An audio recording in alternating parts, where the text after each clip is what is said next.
By the time my parents took me into a doctor, it was too late. I was 80 pounds heavier. I was 13, 14 at the time.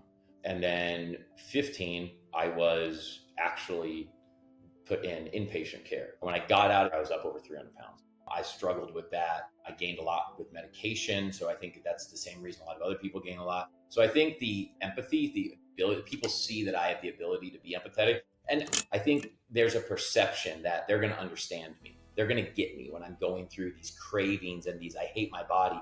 Dude, it could still be but I think an overweight person just feels safer and more comfortable talking to another person who gets it, if you will. That is one of the most common reasons that the bigger people sign up with me. There's more behavioral reprogramming and emotional things that we need to work through than somebody who's maybe never been overweight.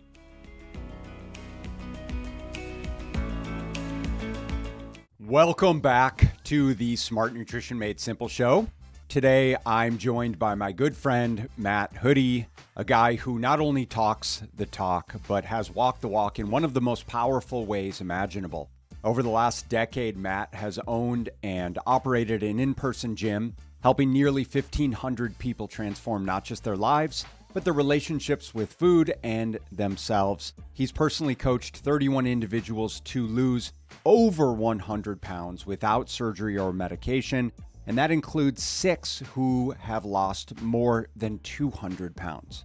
But I have to tell you guys, what makes Matt so unique is that he's lived the journey himself. After battling anxiety and medications and emotional eating as a teen, Matt lost 120 pounds and he's kept it off for more than 10 years. This dude is in fantastic shape. He is absolutely jacked. Like I said, he absolutely practices what he preaches, which is what I respect the most.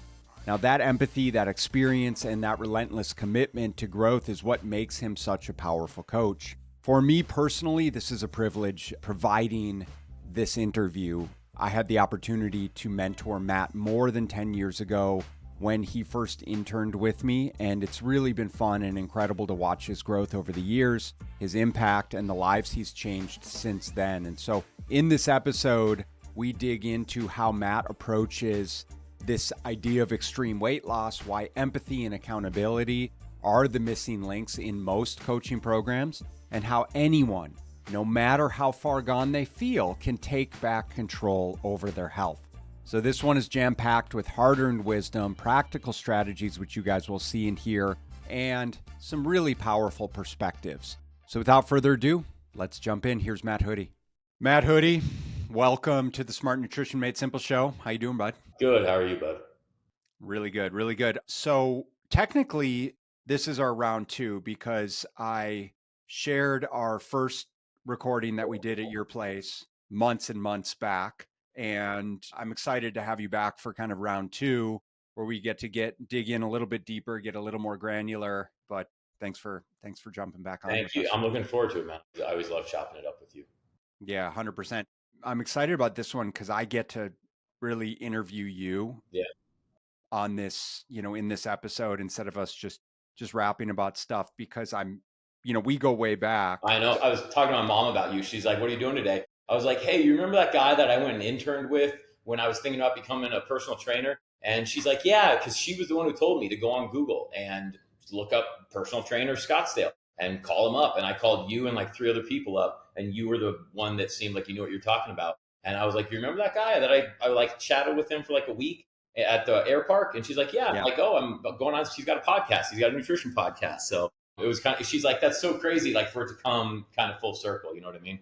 Well, I will take 100% credit for everything that you've accomplished. There you go. Yeah. Everybody who's lost weight doesn't me can thank Ben. That's right. I'll take 100% credit over your success, your incredible success over the past, 12 or 15 years or whatever it's been.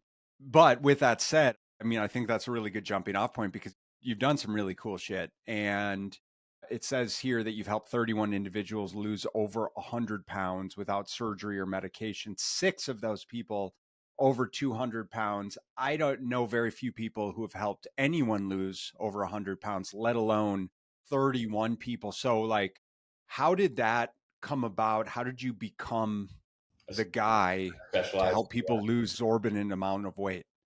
I think me being overweight, I was overweight through childhood. I struggled with that. I gained a lot with medication. So I think that's the same reason a lot of other people gain a lot. So I think the empathy, the people see that I have the ability to be empathetic. And other people can be empathetic, but I think it's like you've been there before. You were in my shoes. Like you get it. You like, and that's not take anything away from somebody like yourself. You stayed in amazing shape your whole life, right? It's not like you can't be empathetic. I think there's a perception that they're going to understand me. They're going to get me when I'm going through these cravings and these I hate my body, as opposed to somebody who's maybe been a football player since he was 13 and never been overweight. Dude, it could still be but I think an overweight person just feels safer and more comfortable talking to another person who gets it, if you will. So I get a lot of people who are like, yeah, I was thinking about hiring this person, but you've been there before. Like you get like that. I hear that all the time. That is one of the most common reasons that the bigger people sign up with me. And I do think it does help me in some of the cases, not all of them, more the ones where there's more behavioral reprogramming and emotional things that we need to work through. I think I probably am a bit more sensitive and, attuned to those things than what somebody who's maybe never been overweight in their life. Would you mind sharing, like, what were the circumstances that you found yourself in? You mentioned being overweight when you were younger, you mentioned medication. So maybe just briefly walk us through kind of what your journey looked like. Yeah, I dealt with anxiety disorder when I was younger and a handful of other diagnoses, but Abilify was the one that they put me on that did me in. And there's a class action suit you can look up against it. It increases your risk of type 2 diabetes. It's insane. But I gained 80 pounds in like a year on Wow. Abilify. And by the time my parents took me into a doctor to see if something was wrong, which I had been avoiding doing because I didn't want to get on the scale because I knew I had gained weight, it was too late. I was 80 pounds heavier. How old were you? 13, 14 at the time. And then 15, I was actually put in inpatient care for the same struggles. And they put me on more medications. And that kind of just like finished me off. And when I got out of inpatient care, I was up over 300 pounds. And that was kind of like, now here I am. And then I got off the medications I did a lot of therapy, a lot of counseling, stuff like that. Ended up getting medication free, but I was still that overweight. And I had really developed a bad relationship with food. I had always used it emotionally, but now it was like out of control because going through that weight gain and being bullied and things, I had started using it even more emotionally. And it was just snowballing. I can see how people get up to 300, 400 in those moments. Like that was my tipping point. Like if I had gone the other way, I probably would have ended up as one of the 450-pound people by the time I'm 28 or 30. You know what I mean? Like that for me, I think was that point where people go one way or the other. So how did you start to turn it around? I mean, I look at a very type A personality and, I literally got home. I went into a doctor and they're like, your A1C, my A1C at the time was like 6.6 or 6.8 or something. I can't remember exactly what it was. But they're like, you're on a very dangerous trajectory. This has all happened very soon. So you can probably still reverse it. But if you do this for any longer, you're probably not going to be able to. And that for me was enough to hear to like, and honestly, if you want me to be honest, like I didn't like the way I looked. Girls were not interested in me. I was in my early 20s by that point. It was just, there were a lot of reasons. I was kind of coming into myself at the time, and I think everything came together. I was finishing up the education with dietetics at the time, and I had an understanding of how to keep it off. I gained a lot of the behavioral reprogramming myself going through dietetics. Like I used a lot of what I learned myself, and that was, I think, what the dietetics was huge for me because it really taught me that it's way deeper than like I need to exercise more, or I just need to eat less, or like it teaches you that it's so much deeper and multifaceted than that. You know what I The mean? dietetics actually taught you that, or your experience of? The dietetics, if you love the classes and you really lean into, they have a lot of counseling. There's so many counseling classes in dietetics that I really enjoyed just because I had gone through so much counseling. And I think that helped those classes, the counseling in particular, helped prepare me for how to work with a lot of people that I then ended up working with. I do think there's a lot of unnecessary math in the dietetics degree, but I think that some of the other classes, some of the 300-400 classes in the other aspects are really beneficial for people. And I think it's hard when you don't have that deep education. Someone like yourself obviously goes and gets it after the fact, but I think a lot of people who don't go through school for that, it can be tough if they don't pursue it themselves the way. In all fairness, I mean, even with my education, I think so much of this, of creating change, long-term change, weight loss change, even, body composition change, lends itself to behavioral psychology, which I don't know many programs. I don't know that my programs did it did justice to that aspect of it. And when you're doing this as long as we have, and it sounds like you figured this out a lot earlier than I did, but it really warrants.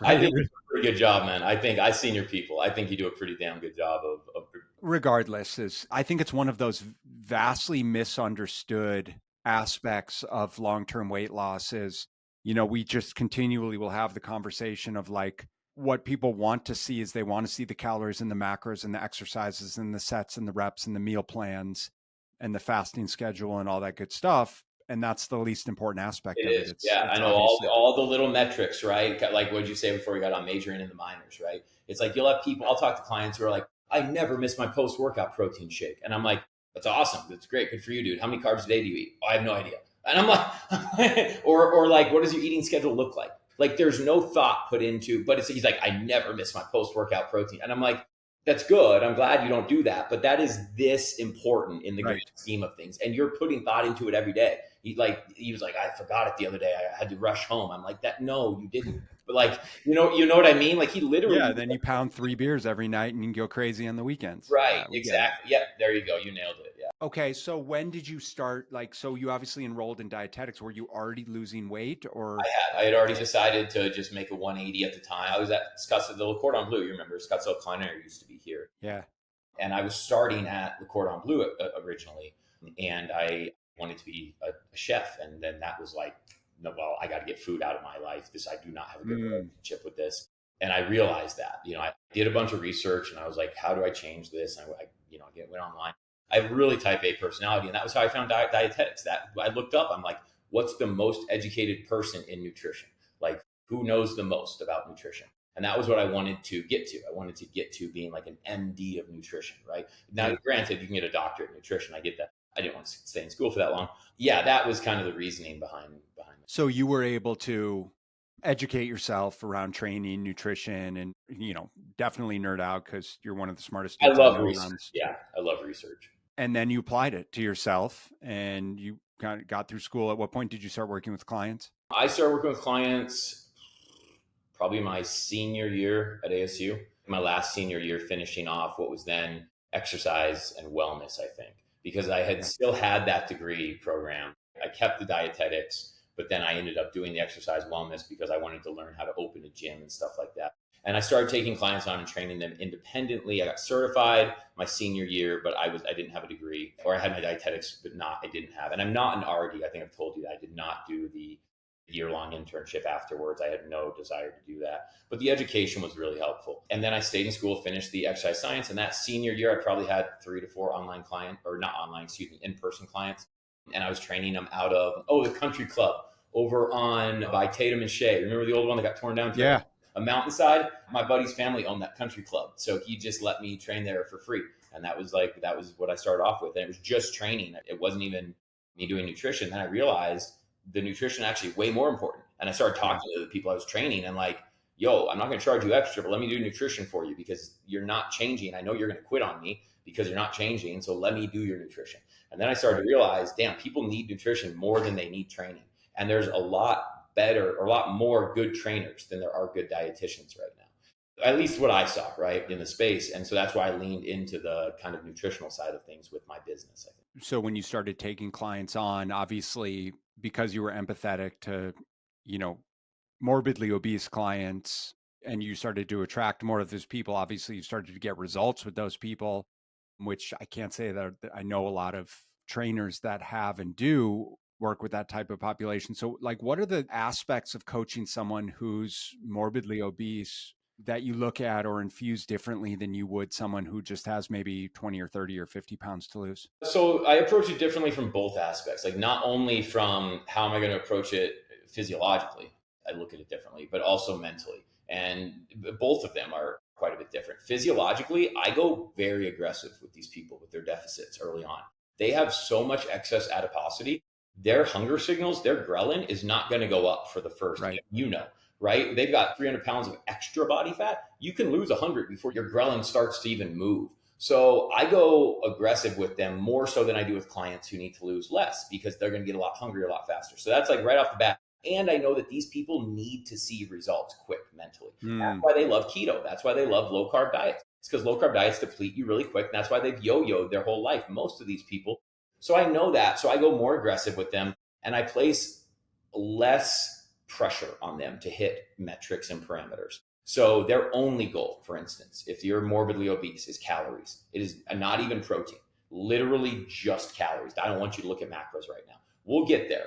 But right now, just calories. Literally, I want you to reprogram this like you're going to the store and you have a budget. And you have this many dollars and you can buy what you want. Because you need to start thinking, am I making the right choices for what I want to live like, what I want to feel like, what I want to enjoy in life culturally, familially? Like, am I checking all those boxes, right? And you're not going to do that worrying about X amount of grams of protein and fats and whatever. But you can at least be like, I'm going to stay under 1,500 calories. And you can at least focus on that. We talk about starting to teach people just, hey, let's just start understanding a budget. That's where it starts. As opposed to a girl who comes to me who, she's done a bikini show and now she's gained back 10 pounds and she wants to whatever, right? We have macros right off the bat. I'm not going to go as aggressive with the deficit. She'll get very hungry very quickly, her cortisol spike. So both in terms of the physiological approach is different for sure. And then the mental approach, I put emphasis on a lot of different things. Changing their habits. Like, hey man, what are you doing right now? And usually with obese people, they're stopping at Filiberto's every day after work or something, right? Whereas there usually are things like that in place. They're just not normal.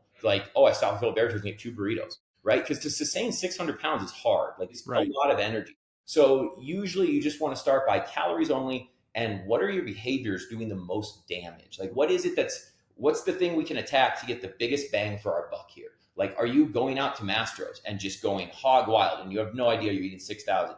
Or is it that every morning you're cooking up half dozen eggs because you saw some influencer do it and you've got a half stick of butter in there before your eggs go in? You know what I mean? And so we try to figure out the biggest fish that's not even anything macro based or anything. And we go at that and we focus on calorie budget. So, and that's kind of how I take it for obese people at the beginning. No, it's awesome. So in all fairness, like I think that it applies to a lot of people, but with respect to, especially around the behaviors, like where can we get the biggest bang for our buck with respect to your behaviors? And let's assess what are the things that are doing the most damage? And can we start to make improvements around those? Exactly.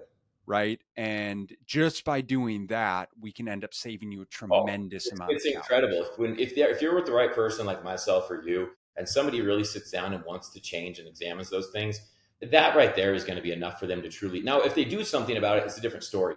But you know as well as I do, if we sit down and give a hard look for a month, so we're going to pin down what it is that's, restaurants or butter and oil at home or alcohol, or we'll pick it up within a month. And then once you pick it up, it's just, you got to put the plan in place to deal with it. And so with respect to the calorie intake, will you kind of triage things for a couple of weeks and just kind of assess and see what they're currently doing and then come up with a budget? Or do you right out of the gate just be like, you know what?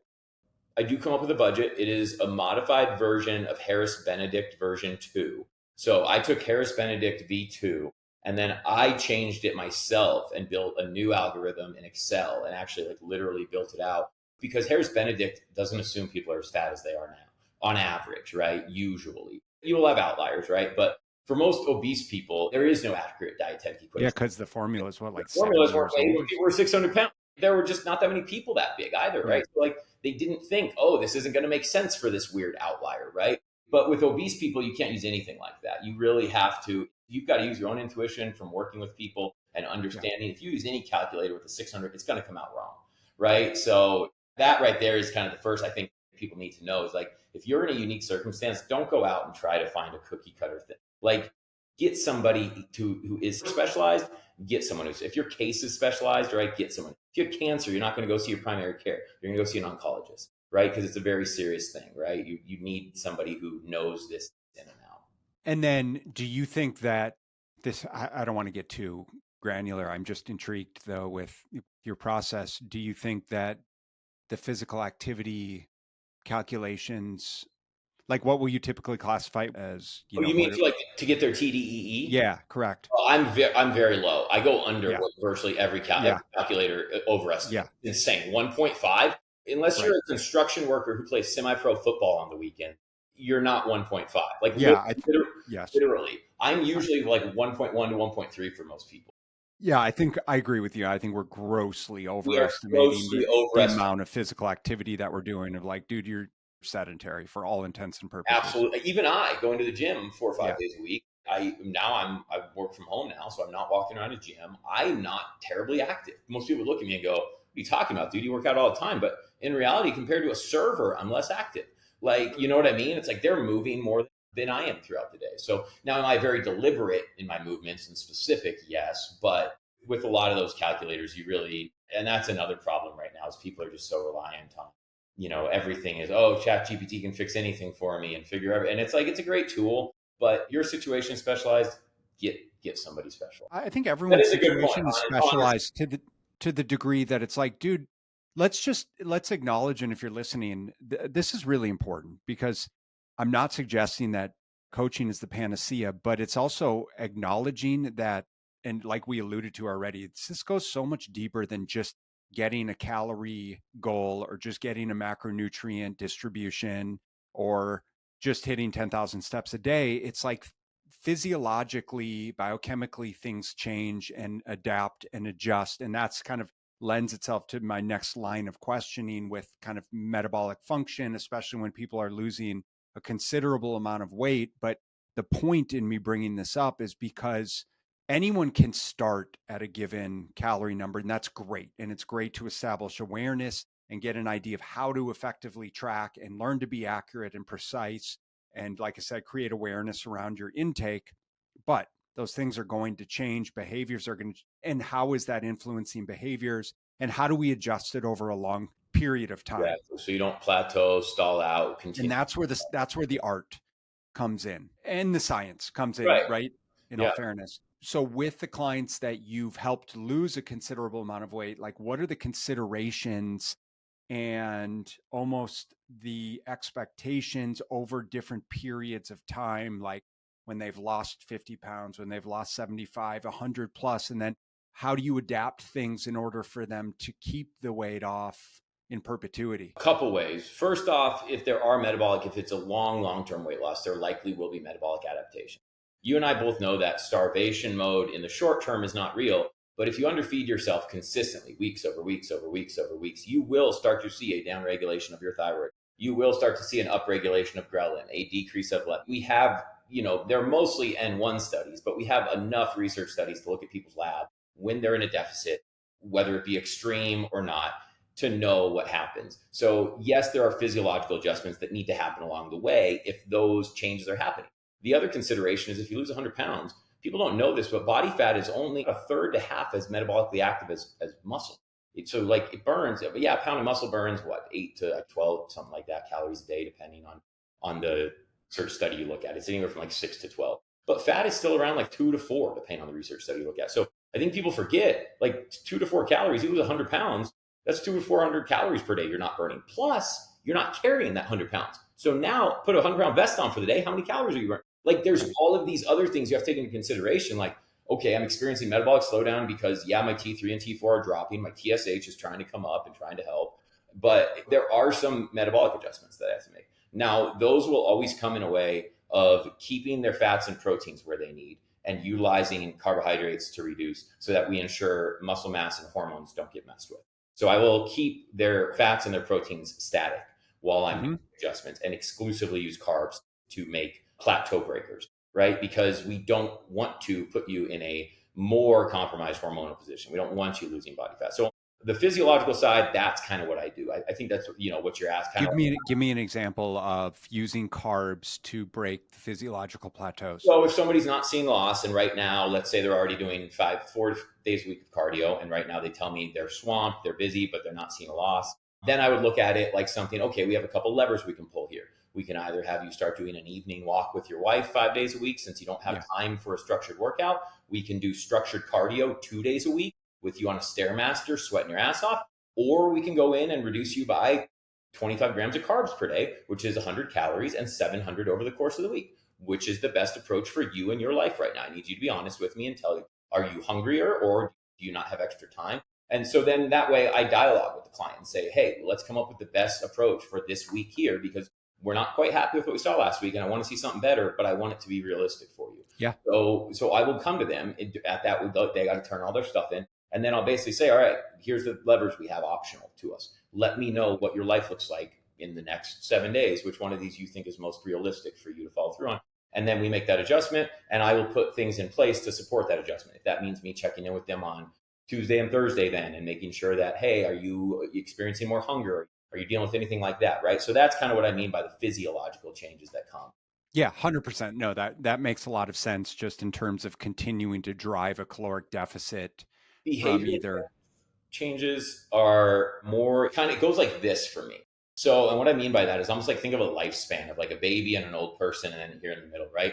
So it's Yeah, almost so like, you just demonstrated like a bell-shaped curve, yeah, right? exactly. So it's like at the beginning, I don't have them doing a zillion things. There's not a million metrics to keep track of, right? And then we do have to educate you. And there will be a point where you're almost like taking nutrition 101 for a month or two, and you're learning a lot. And that's the top of that curve, right? And then as you gain that understanding, you're going to start to learn what it was that was tripping you up. We want to start to decrease this so it's not such a big part of your life. We want to say, hey, what are the pieces we've realized we're doing you in that we can get rid of? And now it's not that much of a struggle. And what is the most beneficial? What workouts are doing the best for you that you like, man? What do you like?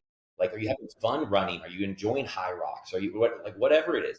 So then by that point, we get them from not having to do a ton. They learn a ton. It's harder here. Yeah. They get through it. They break through. And then the maintenance is a lot easier because now they realize I just need to stay. So from a behavioral perspective, I would say it kind of looks like that, if that makes sense. Like it's almost like building them up. This is the peak of, yeah, it's tough right here, bro, but I got you. Like, you know what? Stick with me. Communicate. And then little by little, we work away from tracking. We get rid of tracking altogether. By the end of you're intuitively eating, by the end of working with me, if you go all the way through, and you send them on their way.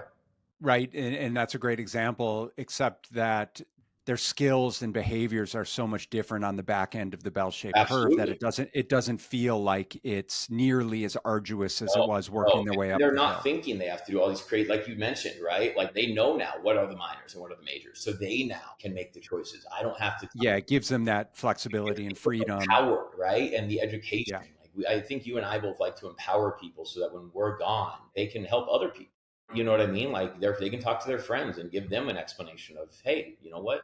Do X, Y, and Z. That's how people like you and I affect hundreds of thousands of people. You know what I mean? I like that. And it's that level of autonomy that it's like, listen, we're all adults here. We need to be educated and equipped with the tools to be able to make the decisions that are right for us. So we don't relegate any of that to anyone else or to our coach or to the program that says, well, I have to do it this way. And then invariably when you can't, you're like, well, it wasn't my fault because I just couldn't follow the program. Right. You know? So just kind of wrapping up on the significant weight loss, the hormonal metabolic adaptation, what are the considerations then if someone's been dieting for a considerable amount of time in terms of, well, maybe we can just go right into kind of reverse dieting is so you help someone drive significant weight loss. Well, then what does your kind of reverse dieting process look like? So I base a lot of my stuff, and I don't know if you're familiar with this one, but definitely check it out. So you know who Lane Norton is, obviously. There's a kid named Andrew Pardue. I don't know if you ever looked at his anecdotal study that he did. He was a doctoral major. And Andrew Pardue, Pardue. And if you look at it, it is an N1 study. There's a handful of them, but it's just a good one that I like to show people. Because this is a drug-free bodybuilder, OCB, very intelligent kid, doctoral student, really knows what he's doing. And it shows his blood markers in going through prep and then getting into the show and then coming out of prep. And he documented the whole thing, exactly what he was doing macronutrient-wise, ensuring he was having enough fats to maintain healthy hormones. This dude did it as good as someone could have done it, right? Like most people losing weight would not do it this smart, right? And it still took him 6 months to get his levels back to where they were before he started dieting. 6 months after the show, he still was not back to where he was. So, and it was in terms of things like the numbers that hadn't come back were testosterone got cut by 2/3 during his prep. He went from like 670, I think, down to 180 or 220. I mean, it was insane. T3, T4, massively cut. TSH through the roof, not surprising, right? Cortisol, right? That's a transient. That's not really wasn't that. But ghrelin was way through the roof, right? His hunger was just crazy. And it was interesting looking at these things. And so then you start doing research on, biomechanically, what is ideal to get these things back? Do I need to give people more fats, more carbs, more protein? Like what stimulates leptin? What stimulates this? So you go and you start looking at those things. Then you say, what's going to be easiest for the person? What do I want them doing in this phase? So you want them building muscle and you want them getting their metabolic rate back, but you don't want them putting on body fat. So there's not really any point in increasing their fat at that time because they should already be at their threshold for necessary fats in a diet. So you shouldn't go up from there. If they're in a surplus, they don't need more fat. They actually probably even need less because they're not as strained in the moment, right? So we don't want to up fat. Your protein should already be where it needed to be because that was at the end of a deficit. So if anything, So just real quick, you're explaining the initial start of the reverse, like going from the deepest deficit that they're ever going to be in, ideally accomplishing their body composition or weight related goal. And now we're talking about what's the next logical step in terms of reverse, quote unquote, reverse dieting them. Yeah, exactly. Yeah. So exactly, you nailed it. And the next logical step would be feeding people in a way that it signals to the body, I'm not starving to death day over day over day over day over day over day consistently. I am getting enough nutrients. You can start taking some of these hormones that you have put on hold, that you have tried to downregulate slightly to help preserve me because you think I'm lost in the woods or whatever. That does happen. It just takes a lot longer than people think. People think it's like 6 hours. It's not. But if you get lost for weeks, you will see hormonal changes happen, try and keep you alive, right? So what we want to do is exactly what you said. We're doing these changes to the macronutrients to help to stimulate the return of the hormones as quickly as possible without added body fat, right? So it's like giving you more fat's not going to help you. Giving you more protein is not going to do anything. You already should be at your max protein. So you go and you look at the effect carbohydrates have on things like dampening ghrelin because they're so filling. You see the effect they have on leptin when you feed them. You see the effect protein has on leptin versus fat, carbs and protein both versus fat on leptin. And you get a much better response feeding people large amounts of carbohydrates and protein. So the way I look at it is, well, they're trying to build muscle. They're not getting anything out of added fats. They're not getting anything out of added protein, or not a lot. They're not building, any more muscle. So why not put them into carbs, have them feeling amazing in the gym, put them in the best position, get their glycogen stores filled back out, right? Which is going to make your cravings go down because now your glycogen stores are filled back out. Get them better workouts in the gym because they have more glycogen. Now they're burning more calories, building more muscle. Carbohydrates also stimulate more insulin, which makes the protein you're using that much more beneficial because more insulin means greater uptake of amino acids. So it's like you've got all these beneficial reasons to increase carbs. You don't really have any to do so with fats or protein. So at the end of that diet, the number I start bringing up is carbohydrates, and I immediately bring them up to maintenance. So boom, right off the bat, what I do is I take the last 4 weeks of their deficit, estimate their rate of loss. Let's say it's 1 pound, just keep it simple. I say, all right, you're in about a 500 calorie deficit. We're going to increase you by 120, 25 grams of carbs per day.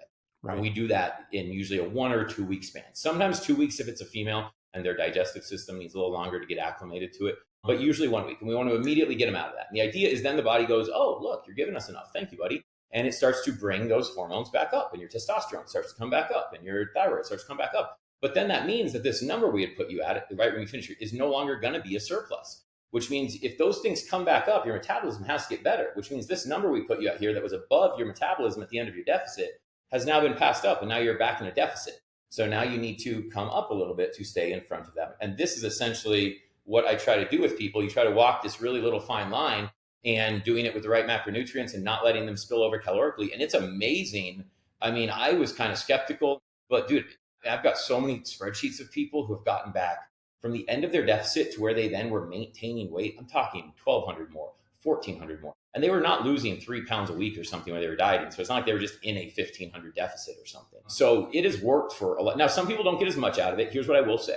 The people who get more out of it seem to be the ones who have done more yo-yo dieting to themselves. Those seem to be the ones who get the most. Like my competitors who did a bunch of shows in their 20s always end up getting tons of metabolic rate back because I think they really did a number on themselves yo-yoing so much repeatedly. That's what I've noticed is that if you haven't yo-yoed a lot, you probably won't get as much out of it. It seems like the people who have done more of that benefit.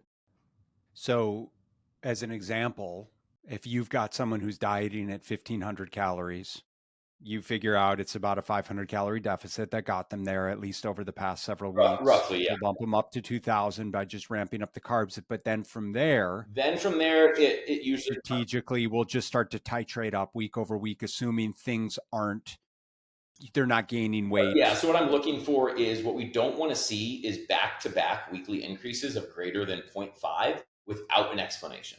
On the scale. So we don't want to see 2 weeks in a row of 0.5 or greater without a reason. If there's there might be a reason. Maybe you went out to eat 6 times that week. Your family came in town, whatever. But if we see back-to-back weeks of greater than 0.5 with no explanation, I'm like, let's pump the brakes because I think we're going up too fast, or you're at your metabolic ceiling. That's kind of my metric to look for to say, let's hit the pause button on our increases.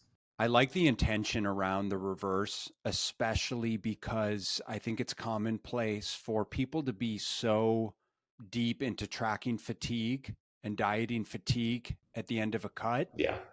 that it warrants them to just go AWOL 100%. right on the back end. And it's really on the coach. And I love the way that you're approaching this to really set the standards and the expectations to say, listen, dude, just because we're done with the cut and we got photos Well, or we I hit lose more people in the RD than the cut. Like it's harder. I think it's harder. Correct. And that was my next point. And I'd love that you mentioned that because it is harder in terms of like, and when people are in maintenance, it's just harder because what are you looking at? They look at you like, Ben, what am I doing? I've been the same weight for 4 weeks, man. Why am I paying you? Right? Like I'm joking, obviously, but it's like there's not this positive emotion of I'm getting leaner each week. I'm looking leaner. Like you're not having this down 1 pound, down 1 pound. You're not going to see a pound of muscle build per week. Sorry, right? Like it's so much slower that you have to really help them find new things to focus on and enjoy about what they're doing. And because they have more calories, invariably they have more flexibility or they can rationalize. Yeah. More power, more responsibility. And it just becomes a slippery slope, which is, in my experience, the hardest thing to navigate. Absolutely. Yeah. As of right now, of those 31 people, 29 are still down. So that is something I'm really proud of. It's and I'm sure you have a much higher rate than the industry too. But if you look at the industry, it is almost like an inverted rate for obese people. And I've only had 2 of those people who lost over 100 regain. And one of them I'm actually back working with right now. He went all the way back up to, he is 560 right now.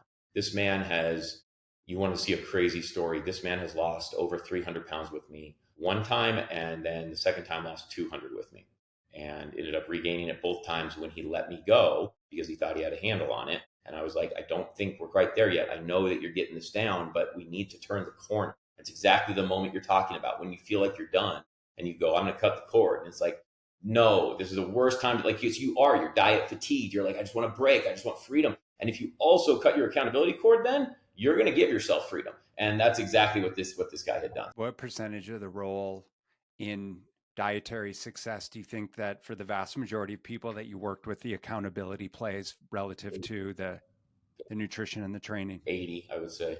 Probably. Yeah, it really is. I mean, we're glorified babysitters, really.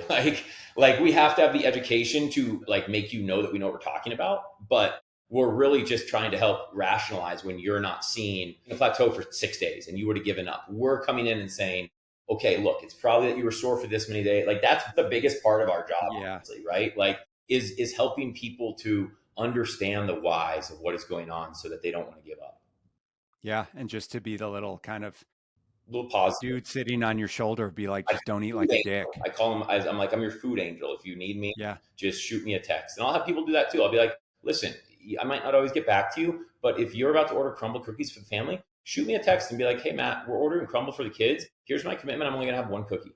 And just say something like that to me and send me a text, because then when you're watching a movie with the kids and everything and they've all eaten and you get up to get water and there's 1.5 cookies left, like we all know you're going to take but if you sent a text, you know that I or you or whoever it is going to be like, hey man, just making sure 1 cookie, right? You know what? I sent that. So it's like that accountability can be so valuable and so useful. And I feel like people miss out on that. I can't stress I just hope you guys feel the level of wisdom that's inherent in what Matt just described in terms of the power that comes from the accountability and the commitments that you're making. And what he just shared, this is so much about what the coaching process actually looks like, is challenging and equally supporting your clients to make commitments to themselves, to make commitments to their coach, to make commitments to the identity that they're trying to become and lean into. Because this isn't just like, did you submit your check-in? Yes or no? Okay, we're adjusting your macros. Right? Like that's what's so funny is people think it's just, they go, can you set my macros? I go, do you think that's going to help you get here? Like, oh, is that what's missing? Me setting your setting your macros? But nobody will ever ask like, hey, how do I change my habits about this? But you're right. That is the important stuff. And I think that's why there are so many coaches in the industry who unfortunately give it a bad name, is they just don't know that is where the emphasis needs to be placed. right? And I don't know what the difference is. I think the barrier of entry is just too low at this point to what we do. You know, if coaches are serious about, I genuinely believe that, the vast majority of coaches are truly committed to making change, right? Oh, Invariably, most of us have been through our own yeah, stuff, right? To the degree that we feel like we might have the tools to support other people in these circumstances. What I'll say is that if you've been in the industry long enough, you can't not develop the tools and skills around understanding the absolutely. requisites of behavior change, what it means to commit, the role that accountability plays, the need to level up your education, the need to surround yourself with people that are smarter than you, and do your diligence around, right, just getting better and better and better. But yeah, as with any industry, Very few people who do that, though. I mean, and I think even fewer in our industry. I think it's just because any career that is an Instagrammable career, let's call it, I think people just don't. If I showed you the text message with this poor girl who's signing up with me, she's working with some coaching team and they're making her cancel 29 days out instead of 30. And they're saying you're going to get billed for the like next month. And she like doesn't have the money and she wanted to switch over. I'm just like, why are you doing like? And she like was so polite. So now she's like gonna dispute the charge, and I'm like, I just feel terrible. Like, what are you doing? What good does it do forcing somebody to stay with you who does not want to be in the program? It's just weird to me that people like that are even in the industry. Like, just get out. Like, let us do our thing and help people. So many people I talk to, coaches, they just go, how do I make money? How to make money? Can you send me your system? It's not like, how do I affect people? How do I change people? How do I get lasting? It's always, how do I get my dollars up? How do I get my numbers up? How do I get my numbers Well, the up? irony, It's yeah, so I don't disagree with you. And the irony is you make the most money when when you you keep people stop. the longest. Yeah, when you say that, I said you make the most money when you keep clients the longest. when you're good and you care about people. Yeah, Well, exactly. you have to be good to keep people a long time, Exactly. and they have to get results. And when they get results, they tell other They tell other people. people and they like you. They're And wonderful. when you don't, they also tell significantly more people, and you're spending more and more time, energy, and money on just trying to acquire new clients. And I won't go down that rabbit hole, but if you're listening and you're working with a coach or you're considering working with a coach, I mean, you need to take that into consideration and you need to ask your prospective coach of like, how long do your typical clients Take. stay with you, and how long do you anticipate this relationship being? This is not a 30 days or 6 month kind of get in and get out in all likelihood, because we've spent our entire life kind Life of building the other way. this identity, that we're showing up with. And so we need to start to peel the layers of the onion back. And Matt and I are discussing how we go about doing it. And it's very scientific, but it's also very calculated in terms of it's an art form, It is. right? With communication and behavior change and empathy and experience, So Nailed it. Yeah, I think you said it's scientific, but it's like human at the same. You have to have both aspects, and I think that that's the rarity with a lot of coaches to have one or the other. It's rare to see someone who's got both of those things, and I think that's what makes like a really good coach who can help almost anybody. and then the last thing is like, dude, let's be honest. If you're in your tenure in nutrition and fitness coaching, it's like you can make a lot of money in a lot of different arenas with a lot less stress Yeah, that comes from working with humans on a day-to-day basis around one of the most emotional topics. yeah. It's not meant. It's not for everybody. It's definitely not for So everybody. this is not like let's get rich quick, dude. I No, mean, you or and I let me both have play been on doing my this. phone by the pool. I think that's the idea too. A lot of people have is the Miami pool picture that these influencers give off of not having a care in the world, not responding to anybody, money rolling into your bank account, and that's so not what the successful coaches are working their asses off. Like it is not in one way or another, whether it's developing content and servicing clients. And the successful ones are not staying on Miami with their like sending off blue. Maybe Ashton Hall is to somebody, right? But that's not Sure. a real coach, right? That's just silly. So Yeah, no, dude, it's so good. It's so good. Obviously, like we're both so passionate about this. And I just appreciate the way that you kind of show up and you lead by example. And I think you're such a good educator. And so if you guys aren't already following Matt on Instagram, you need to follow him. The link's down in the show notes in case you're driving or anything. But Matt, what's your IG it handle? is just at Matt Hoodie, MATTHOODIE, just like a hoodie. Well, I'm going to wrap it at that, dude. We'll jump on and have another Definitely. I conversation appreciate here it. down the road. But I think that's a good digestible amount of information. If you guys, are interested in working with Matt, follow him on IG, reach out. I know he's, you respond to Yeah, I everyone. try to. I try to get back to people as quickly as possible. Yeah, well, you're And doing a I great job. always appreciate the chat, man. You're one of my favorite people to talk to in the industry. So Yeah, good stuff. And we'll get in a training session yeah, here. we should. I know. I got to take you over, dude. I got to take you over to the high. It's cool. I'll wrap it and then we can chat about our training. But thanks a lot, dude. I appreciate you. Hey, those of you guys listening, thank you very much for taking the time out of your day to tune in. Hopefully, this has been enlightening for you. And assuming it has, do us a favor and share this with someone whom you think could benefit. Leave us 5-star rating and review, positive review in iTunes. If you need help or support with anything or just want to have a conversation with me or Matt, reach out. And would love, this is what we do. This is what we love. Don't This put is it who off. we are. Trust me, from somebody who was there. From somebody who was there, there's no reason to wait. Like if you're thinking about it, just do it. You're just going to be mad at yourself. You thought about it longer. It can't hurt to have a conversation. Yeah, exactly. At least we can point you in the right direction. And neither of us, if anything, all we're going to do is point you in the right direction. So it's like, that's it. Yeah. Much love, fam. Talk to you soon. Thank you. Appreciate it, Ben.